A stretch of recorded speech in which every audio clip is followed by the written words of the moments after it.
বঙ্গোপসাগরের ওপর একটা অ্যান্টিসাইক্লোন রয়েছে, যার ফলে আশা করা হচ্ছে যে বঙ্গোপসাগর থেকে জলীয় বাষ্প পশ্চিমবঙ্গে ঢুকবে। কিন্তু সমস্যা হচ্ছে, একটা উচ্চচাপ বলয় পশ্চিমবঙ্গের ওপর থেকে যাচ্ছে, আর তার ফলে জলীয় বাষ্প পশ্চিমবঙ্গে পৌঁছতে পারছে না। আর তাই পশ্চিমবঙ্গে কোনো রকম বৃষ্টিপাতের সম্ভাবনা আপাতত নেই বলেই জানিয়েছে আলিপুর আবহাওয়া দপ্তর। এই মুহূর্তে পশ্চিমবঙ্গে সর্বত্র শুষ্ক আবহাওয়া থাকবে। আর এই নিয়ে আবহাওয়াবিদ সোমনাথ দত্ত কি বলছেন, শোনাবো আপনাদের।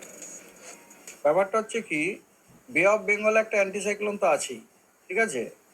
এখন বে অফ বেঙ্গলে অ্যান্টিসাইক্লোন থাকলে আমরা অনেক সময় আশা করি ওইখান থেকে জলীয় বাষ্প পাম্প হয়ে গাঙ্গেয় পশ্চিমবঙ্গতে যাবে। কিন্তু প্রবলেমটা হচ্ছে কি, একটা রিজ লাইন, মানে যেটাকে বলা হয় উচ্চচাপ লাইন, যেটা অক্ষরেখা যেটাকে বলি আর কি, একটা রিজ লাইনও আবার আপনার ওই গাঙ্গেয় পশ্চিমবঙ্গের ওপর দিয়ে যাচ্ছে।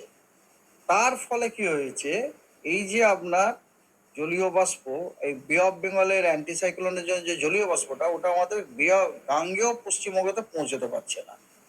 As a result of which গাঙ্গেয় পশ্চিমবঙ্গতে আপনার কোনো রেনফল নেই, হ্যাঁ, শুষ্ক।